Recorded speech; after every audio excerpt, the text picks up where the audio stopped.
All right, what's up, guys? So in this video, I'm going to be sharing with you guys a little bit about how we took one of our partners, his name is Ken, from doing about $32,000 per month on average for the last 6 months, and how we've, where he was getting 3 contracts a month, and how we've been able to help him get 6 contracts in the month of September.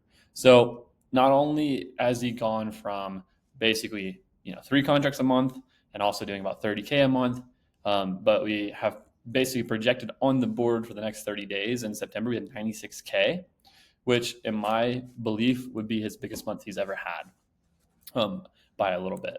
And so I'm going to share with you guys like what things we've done for Ken to kind of help him, basically see this transition and how the partner program has really grown his business a drastic amount. So basically what I have here is I have his KPI report from the time we've been working with him.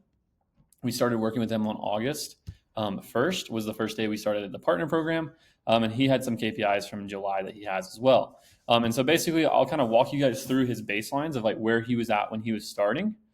And like, here is like his numbers. So as of 7/21 on a weekly basis, he was getting about 60 leads total, and he would make 5 offers. So it's about a little bit less than 10% of his lead to offer rate, which is not a bad number, but it's not exactly where we want to be. And then now if we fast forward to where we are now, he's getting less leads, but the quality of the leads are better because we're making net the same or more offers. So you can see the average is 7.5 offers per week in September. And then in July, it was 5.6. So we got 7.5. That's a 50% increase almost in the amount of offers that we're making. And that's by decreasing lead flow, which is crazy. We've almost cut lead flow in half, actually. And that's because we've been focused on quality and not quantity. And we've also honed in some of the processes on the acquisition side with the team to really make it to where we can just run a much more efficient business. So if you're like kind of stressed and like running like a high volume business, like with SMS and cold call, like tons of people are used to doing, and you want to make that transition to, a little bit more of a flowy business where you can like, make more money and work a little bit less hard, then like, honestly, this is going to be something that you want to pay attention to. So just to show you one more thing, in the month of July, we got 2 contracts recorded here. August, we got 3 contracts recorded. And I'll tell you what we were working through in that month. And then in September, this is September 1st, doesn't technically count because these are weeklies. We got, so far, we have 6 contracts. So 6 contracts signed, which is really, really, really great.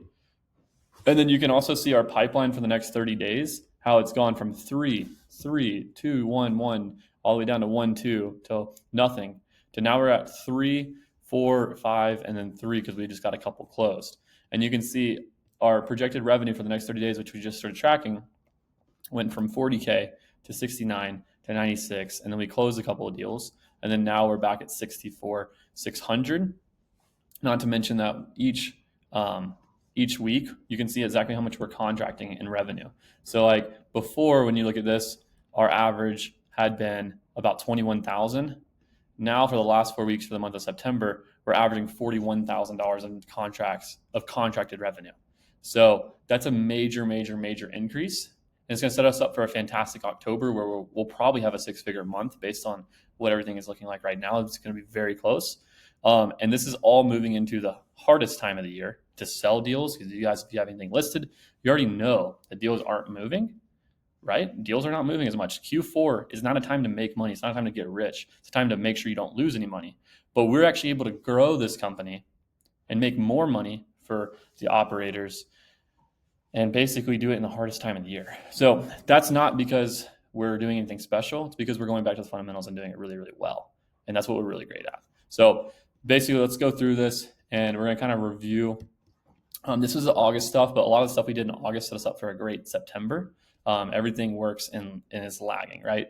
So the things I want to note here is that our marketing spend, our goal was 10K. We actually did 13,000 because he signed up for YouTube ads, which he had to pay, an upfront retainer for that. So that kind of like, that hit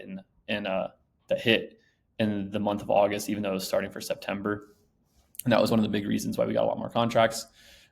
We can basically see that we hit the lead goal. We were very, very, very close to hitting it. Like this is, to me, close enough to where I'm like, that's fine. We didn't miss it by much. So top funnel's good.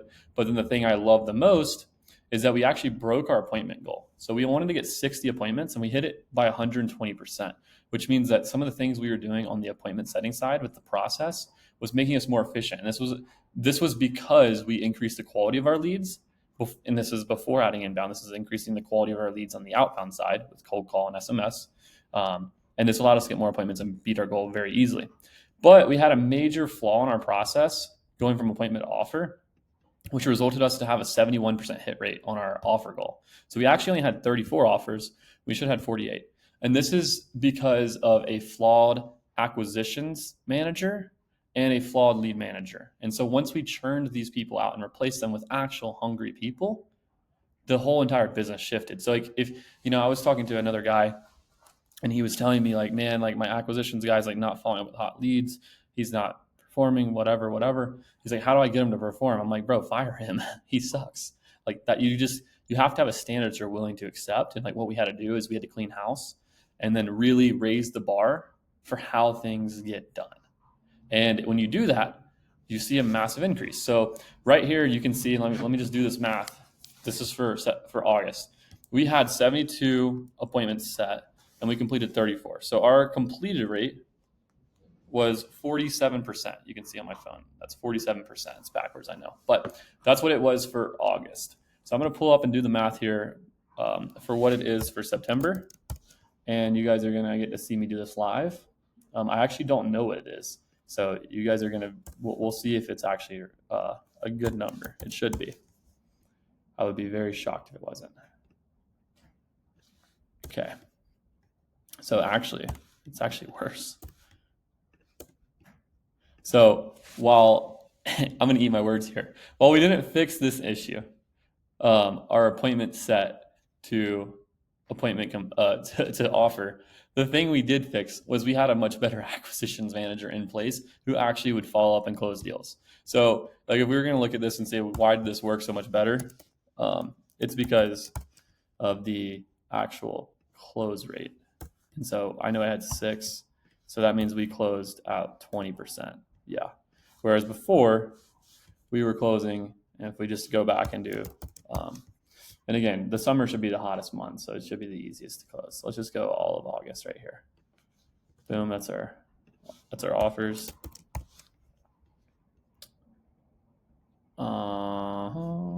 And then I want to go to all of our contracts. So you can see how much the close rate really improved. And this is a huge part to the closer. So we doubled close rate. And if we look at this, we signed 3 deals, average deal size about 20K to 25K.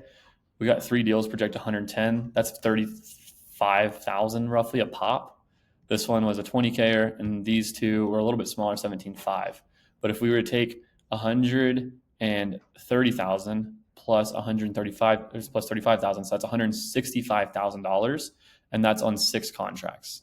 So if we were to get $165,000 divided by 6 contracts, we're looking at 27.5, which doesn't seem like a major increase, but considering we were at 25K before, you can see that we actually increased the deal size as well by 10%, which doesn't sound like a lot, but when you double contracts and then you increase deal size by 10%, like that's a pretty major increase, because now we went and did a 2X and then we added a 10% increase on top of the 2X, which is actually a 20% increase. So now we went and did a 220, like a 2.2X to the business by just taking a couple of these tweaks and increasing them pretty easily. So let's go back. So basically you can see like our offer goal, actually, I'm a little bit wrong. We didn't hit that. So we still got to hone that process in. And I think the biggest thing that's going to help this is going to be inbound leads, and also like just working through with the acquisitions guy. He's new, but he's doing a really good job closing, obviously 20%. Then we got the contract goal. We hit 3 out of 8. So we missed that. And we still did miss our goal of 8 for this month, but we did get 6, which is a way better increase than it was for last month.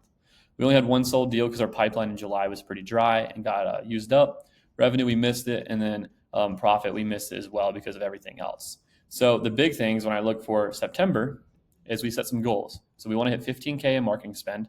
And that's going to be, basically 6 to 7K on YouTube, 2 to 3K on SMS. So what we're doing is we cut cold call. We reallocated those funds to YouTube because cold call, for whatever reason, just wasn't working for us.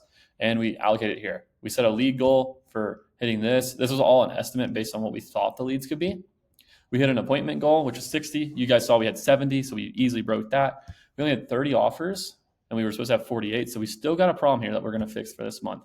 But the biggest thing is instead of 8 contracts, we got 6, which is really, really, really good. And then our total contracted projected revenue, we wanted it to be 112, which is 8. Oh, his deal size is actually 20K. So that's my fault. I thought it was 25K. So we actually had a huge increase on deal size. It was almost a 50% increase, like a 40%. So that's major. So what we're going to do here is we're going to go and take this number of projected revenue, which is 165, and we're going to multiply it by 70%, because that's assuming a 30% fallout. So 165 was how much we contracted this month. I times that by 0.7, which means we hit 115, which means on contracted projected revenue, we perfectly hit our goal, which is fantastic. We didn't have much in the pipeline, so we had 2 deals projected to sell, and we wanted to do 40K. This month those deals they definitely got a little bit tightened up. So we did 22K, which is not what we want, but moving into October, our pipeline's so huge that we're going to easily be able to double this business. No problem. And that's with setting the foundation in August and really implementing these foundational pieces, getting them moving in September to set us up for a crucial, massive October. So, we're going to have a really good 4-week stint. I'll report back to you guys on what we find. But this is going to be all the work we're doing right now is building towards October, November, and then to survive December. And then this will allow us to have the best spring that we've ever had. And I think that very easily we'll do 100K basically every month in the spring. Q2 is going to be a fantastic quarter. So we're really setting ourselves up to win for next year by just building the team really strong. So we have a strong foundation and a strong cash position to scale off of. So Q4 is going to be, that's the whole point. We're not going to really grow the business much more in the rest of this year. We're just going to focus on getting better. And then next year, we're going to really grow it. So October, you can see we want to have 6 sold deals. We got 6 contracts. We do have right now in the pipeline, we have 3 more set for October. Now with all the contracts we got, this number should rise for this week or for next week. So we will see how that goes, because we got 2 good ones here, and these will add into our next week's numbers. So we will get into that in the next update I have for you guys. So some things I want to go through is I want to go through the levers that we actually pulled in August and implemented in September, so you guys really have a good feel for this. So I got these pictures posted. I posted them on Instagram the other day. Let me make them a little bit bigger here. Basically, there's a couple things we did. Nothing crazy major. None of this stuff is wildly outside of anyone's scope. It's all about having the experience of what to do and how to do it, and knowing how to pick the right obstacle first. Because if you pick the wrong problem, like, the theory of constraints, right? If you pick the wrong constraint to work on, your business is never going to grow. So that's why the first lever we pulled was getting the fuck dialed in on the process, if I'm being honest. So basically, like I said, as we listened to sales calls, that was the first thing we did. We listened to all the sales calls. That's the lifeblood of the business. We wanted to see where the team was at. What we realized was there was no targeted training, so no one was getting trained on a consistent basis. There's no process being followed, and there was truly just no method to the madness. So people were just kind of going willy-nilly throughout their day, and just having sales calls with not really an understanding of where they're at. And the way I would equate this is I was teaching my buddy how to play golf. He just learned. I'm not a great golfer. I shoot probably an average score of 90, 89, 90, something like that, according to my app. And basically, he never played golf before, and I just told him, I was like, bro, you want to hit the ball before the ground. And he never that never occurred to him that we did this whole entire hour-long training where I was teaching him how to get his swing dialed in. And I literally said, dude, just hit the golf ball before the ground, and it will fly a lot better. That's way better ball contact. He's like, that was the biggest thing I got from this lesson. I was like, I don't know if that means I'm that bad at coaching or if you just didn't have any idea. But the point being is it's such a small, seemingly obvious detail to me, because I know how to hit the golf ball well, or at least above average. And he has no idea.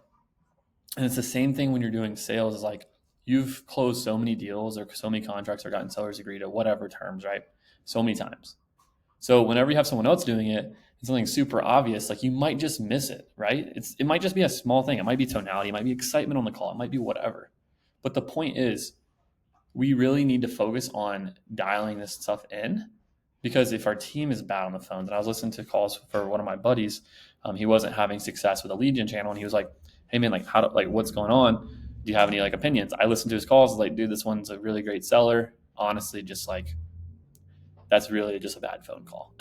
Truthfully, like no wonder you didn't have results because that seller was motivated as hell to sell. You guys just fumbled the bag because the guy was pouring out his heart about a situation the seller was, and the guy just goes, "Well, okay, can you tell me the condition of the property?" And like, oh my god, bro. But anyways, point being is you have to train these things because even really, really sophisticated, really, really good people get off track, and you have to watch what you're doing because sometimes you get in a slump, and so you have to do that as a sales leader to get the process dialed in. So that was the first thing we did was we dialed in the process and got a training system in place so we actually knew what was going on, and just did the things we knew we were supposed to be doing, but just do them perfectly.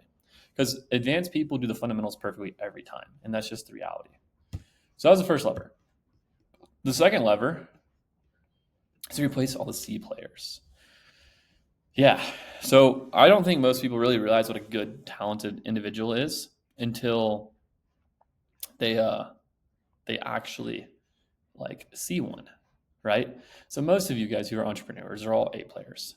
Now, not meaning you'd be great employees because I would be the worst, but meaning that you guys are able to go and figure something out on your own and have a problem that you're faced with where you don't know the answer and you're able to figure out a good solution.